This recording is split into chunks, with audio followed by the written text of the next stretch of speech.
ക്രിക്കി മലയാളം 2.0യുടെ ഏറ്റവും പുതിയ വീഡിയോയിലേക്ക് ഏവർക്കും സ്വാഗതം. നിലവിൽ പോയിന്റ് പട്ടികയിൽ രണ്ടാം സ്ഥാനത്താണ് RCB ഉള്ളത്.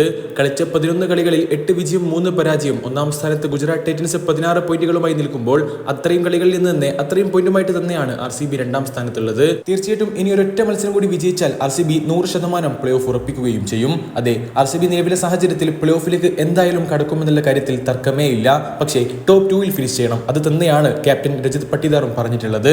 നമുക്കറിയാമല്ലോ, ടോപ്പ് 2-ൽ ഫിനിഷ് ചെയ്താൽ മാത്രമേ ആ ഒരു ടീമിന് ക്വാളിഫയർ റൗണ്ട് കളിക്കാൻ സാധിക്കുകയുള്ളൂ.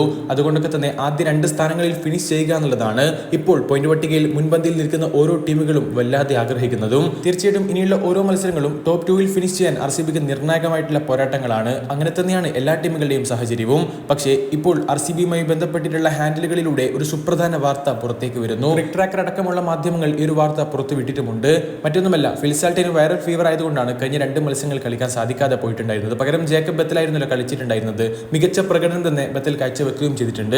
ജോഷ് ഹെസൽവുഡിന് കഴിഞ്ഞ മത്സരത്തിൽ ഷോൾഡറിന് നികളുള്ളത് കൊണ്ട് തന്നെ കളിക്കാൻ സാധിച്ചിട്ടുണ്ടായിരുന്നില്ല. ക്യാപ്റ്റൻ രജിത് പട്ടിദാറിന് CSKക്കെതിരായിട്ടുള്ള മത്സരത്തിൽ ഫീൽഡ് ചെയ്യുന്നതിനിടെ കൈവിരലുകൾക്ക് പരിക്കേറ്റിട്ടുണ്ടായിരുന്നു. അതേപോലെ CSKക്കെതിരായിട്ടുള്ള മത്സരത്തിൽ IPL ചരിത്രത്തിൽ തന്നെ ഏറ്റവും വേഗതയേറിയ രണ്ടാമത്തെ 50 കണ്ടെത്തിയിട്ടുള്ള റൊമാരിയോ ഷെഫേർഡിന് ഇനിയുള്ള പ്ലേ ഓഫ് മത്സരങ്ങൾ കളിക്കാൻ സാധിച്ചേക്കില്ല. അദ്ദേഹത്തിന് നാഷണൽ ഡ്യൂട്ടീസ് ഉണ്ടെന്നുള്ള തരത്തിലുള്ള വാർത്തകളും പുറത്തേക്ക് വരുന്നു. ഫസ്റ്റ് ഓഫ് ഓൾ 100% സ്ഥിരീകരിക്കപ്പെട്ടിട്ടുള്ള വാർത്തകളല്ല ഇത്. പക്ഷേ എങ്കിൽ കൂടി ഇങ്ങനെയുള്ള റൂമേഴ്സുകളും റിപ്പോർട്ടുകളും ഒക്കെ പല മാധ്യമങ്ങളും റിപ്പോർട്ട് ചെയ്തതായിട്ട് കാണുന്നുമുണ്ട്.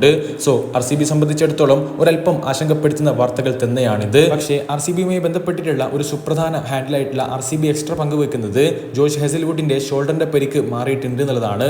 അതുകൊണ്ടൊക്കെ തന്നെ അടുത്ത മത്സരത്തിൽ അദ്ദേഹത്തിന് കളിക്കാൻ സാധിക്കുമെന്ന് കൂടി അവർ പ്രതീക്ഷകൾ പങ്കുവെക്കുന്നുണ്ട്. അങ്ങനെയാണെങ്കിൽ അത് തീർച്ചയായിട്ടും RCB സംബന്ധിച്ചിടത്തോളം ഒരു വലിയ ആശ്വാസം പകരുന്ന കാര്യമാണ്. കാരണം ജോഷ് ഹെസൽവുഡ് RCB സംബന്ധിച്ചിടത്തോളം എത്രത്തോളം പ്രധാനപ്പെട്ട കാര്യമാണെന്നുള്ളത് നമുക്ക് എല്ലാവർക്കും അറിയുന്നതാണല്ലോ. ഫിൽസാൾട്ടിലേക്ക് വരികയാണെങ്കിൽ അദ്ദേഹത്തിന്റെ ഫീവർ പൂർണ്ണമായിട്ടും ഭേദമായിട്ടുണ്ട് എന്നുള്ള വാർത്തകളും പുറത്തേക്ക് വരുന്നു. അങ്ങനെയാണെങ്കിൽ അടുത്ത മത്സരത്തിൽ LSGക്കെതിരായിട്ടുള്ള മത്സരത്തിൽ ഫിൽസാൾട്ട് കളിച്ചേക്കും എന്നുള്ള തരത്തിലും വാർത്തകൾ പുറത്തു വരുന്നുണ്ട്.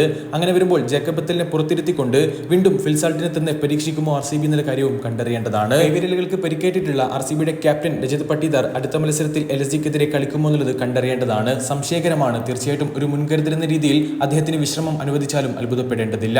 ക്രിക് ട്രാക്കർ പങ്കുവച്ചിട്ടുള്ള മറ്റൊരു പ്രധാനപ്പെട്ട ന്യൂസ് എന്തെന്ന് വെച്ചാൽ Romario Shepherd could miss the playoff due to national duties എന്നുള്ളതാണ്.